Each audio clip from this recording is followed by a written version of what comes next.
You're not kidding when you say this is getting messier. The author of that book deleting her Instagram account, another who plays Baldoni's sister in the film, being harassed online. Liz Plank was out, instantly said she quit, a show of support and solidarity with Blake after everything dropped, and people began looking into it. The night was supposed to be a grand celebration, a golden milestone marking 50 years of legendary comedy on Saturday Night Live. But instead of nostalgia and laughter, the SNL 50th anniversary special turned into what can only be described as the most humiliating night of Ryan Reynolds and Blake Lively's careers.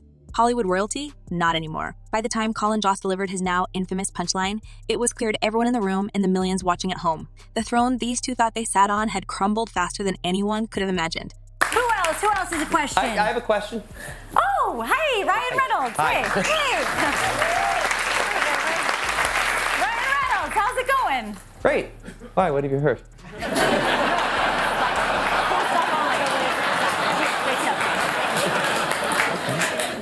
Let's rewind for a second. Ryan Reynolds, with his usual smirking charm, seemed to think he was walking into this event as the same beloved wisecracking star the public adored for his Deadpool antics.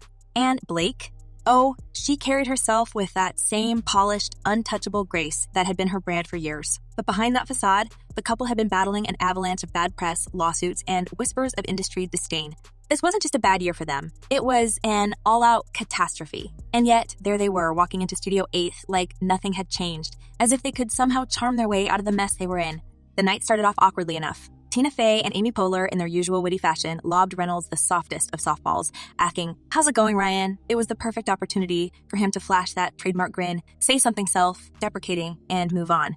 But no, Reynolds, in what can only be described as the most self-sabotaging moment of his career, smirked and replied, "How's it going? Great. Wait, what have you heard?" The room shifted, not in the good way. The laughs that followed were strained, nervous. You know, the kind where people are unsure if they're witnessing a train wreck or a joke too awkward to process.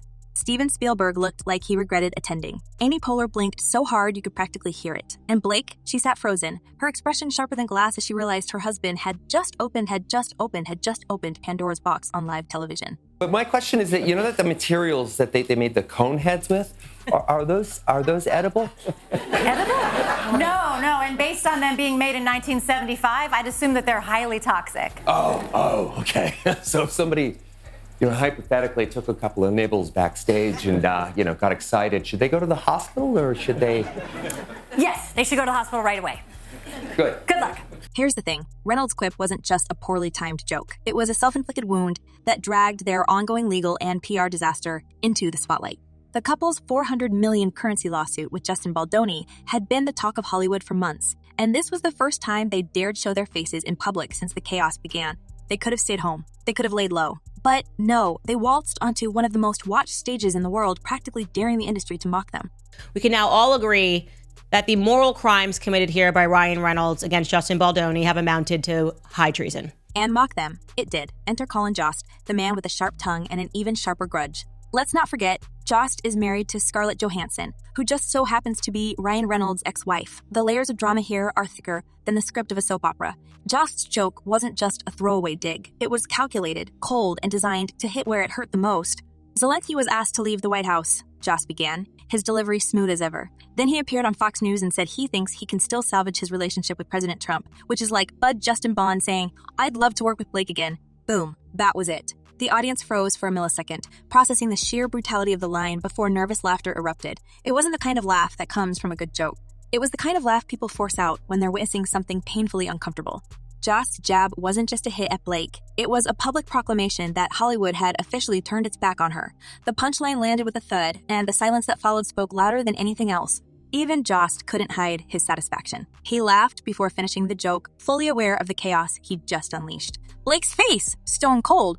She didn't flinch, didn't react, but you could see it in her eyes. She knew this was the moment the carefully curated image she'd spent years building had crumbled into dust. Got some major scoops. I mean, everybody's talking because the sink is shipping and people want to get onto lifeboats. So let's jump right in. Welcome back to Candace. And let's not forget the context. Everyone in that room, everyone watching at home, was thinking the same thing. The lawsuit, the scandal, the endless headlines about Blake and Ryan's alleged manipulation, backstabbing, and desperate attempts to control the narrative. This wasn't just a joke. It was a public execution of their reputations. And the timing couldn't have been worse. The world had already grown tired of their antics. The lawsuit had exposed cracks in their golden couple image, and Blake's attempts to spin herself as a victim had only made things worse. She'd tried to paint Baldoni as the villain, but somewhere along the way, the public stopped buying it. Now, instead of a beloved A-lister, Blake Lively was being seen as manipulative, controlling, and, worst of all, insincere. And one of the most significant allegations in Baldoni's lawsuit is that Lively sought to gain control over the editing process of the film. But it wasn't just Blake who took the hit that night. Ryan, ever the jokester, seemed completely oblivious to the gravity of the situation.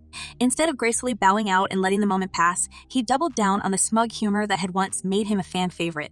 The problem? No one was laughing anymore. His attempts to brush off the tension only made things worse, solidifying the growing perception that he was out of touch and, frankly, unlikable. This wasn't Deadpool funny. This was cringeworthy, secondhand embarrassment on a national stage.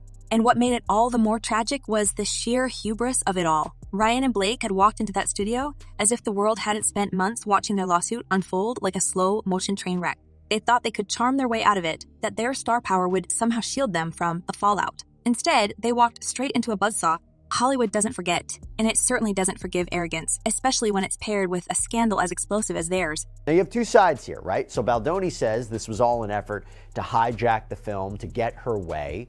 Lively claims she was the victim of harassment in a hostile work environment. The fallout was immediate. SNL wasn't just a comedy show that night. It was a litmus test for how the industry felt about Ryan and Blake, and the results were clear. The laughter wasn't with them. It was at them. The silent, awkward pauses spoke volumes. The public flaying by Jost wasn't just a joke. It was a signal that the industry, the fans, and even their peers were done pretending these two were untouchable. And then there was the audience. The reactions ranged from uncomfortable chuckles to outright indifference. Anna and Taylor, two of the few celebrities still sitting near them, looked like they'd rather be anywhere else. Kevin, who had once been a vocal supporter of Ryan's work, didn't even react. The energy in the room was palpable, and it wasn't in their favor.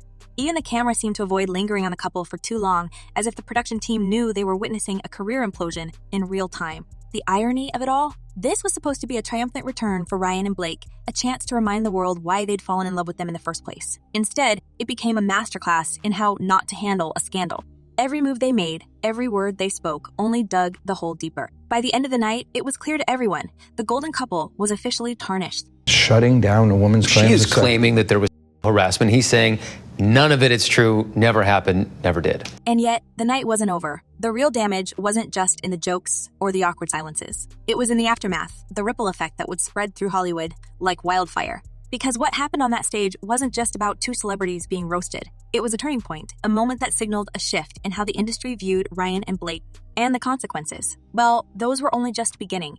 That Justin won't be bullied by Blake Lively and Ryan Reynolds. So his lawyer told us that their recent court filings show how scared they are. Here's where it gets even messier. What happened at SNL's 50th anniversary wasn't just an isolated moment of public embarrassment for Ryan Reynolds and Blake Lively. It was the spark that set off a chain reaction across Hollywood. You might think that the humiliation ended when Colin Jost delivered his brutal one-liner and the audience sat in stunned silence. But no, that was just the beginning. The fallout from that night snowballed into something far greater, something that neither Ryan nor Blake could have predicted.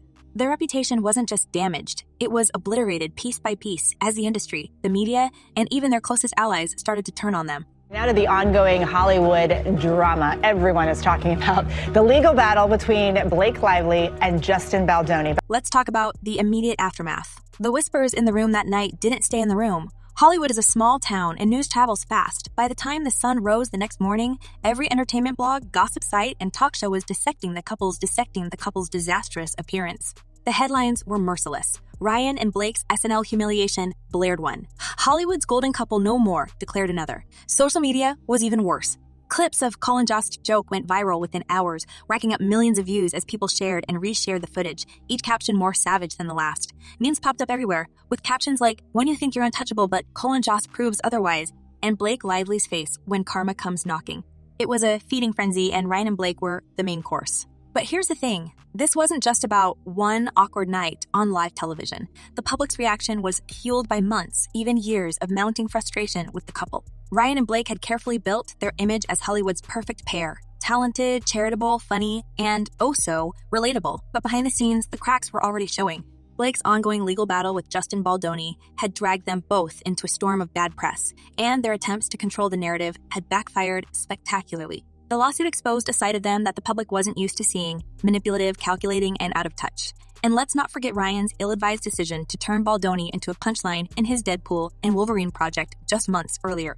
What was once seen as clever and edgy humor now came across as petty and mean-spirited. The SNL debacle was just the final nail in the coffin. I think this was a very dicey move because I think this very much opens up interpretation to what Blake Lively is saying was uncomfortable, and the key word here, unwelcomed. Hollywood insiders were quick to distance themselves. Within days of the anniversary special, reports began to surface that studios were quietly reconsidering their partnerships with Ryan and Blake.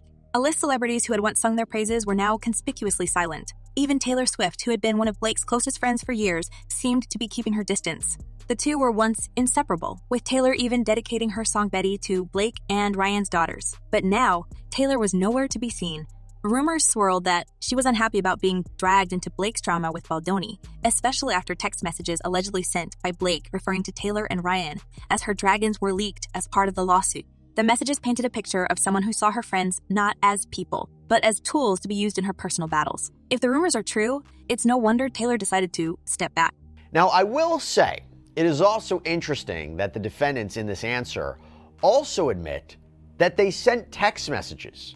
I mean, when Lively produced copies of these text messages that she got through a subpoena, there's really nowhere else to go on that. You got to admit that you sent these, but it doesn't mean that Baldoni and the other defendants will agree to the context or the characterization that was laid out by Blake Lively, for instance. And speaking of the lawsuit, the revelations just kept coming. Justin Baldoni's legal team wasted no time capitalizing on the couple's SNL disaster. They released a treasure trove of documents and messages that painted Blake and Ryan in an unflattering light. One particularly damning revelation was a secret meeting that allegedly took place in March 2024, where Ryan, Blake, and a group of Sony executives discussed strategies to sideline Baldoni and give Blake full creative control over It Ends With Us.